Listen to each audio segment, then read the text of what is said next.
ايه هو ال API؟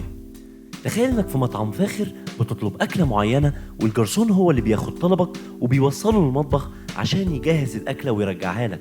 هنا الجرسون هو ال API.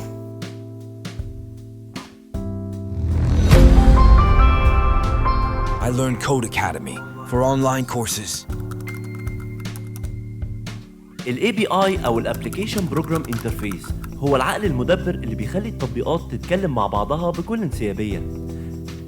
عايز توصل بيانات، تدير عمليات ضخمة، تربط تطبيقك بأي نظام، ال API هو اللي بيمسك كل الخيوط وبيخلي المستحيل يتحقق. سواء بتفتح تطبيق طقس وبتشوف التحديثات لحظيا أو بتدفع أونلاين في ثواني. ال API هو القوة الخفية اللي بيحقق التواصل بين الأنظمة ببساطة، وهو اللي بيترجم طلباتك وبيجيب لك النتائج بأقصى سرعة وأكثر دقة. عايز تعرف أكتر عن ال API؟ احجز مكانك دلوقتي، اتعلم وطور مهاراتك مع I Learn Code Academy. I learned Code Academy for online courses.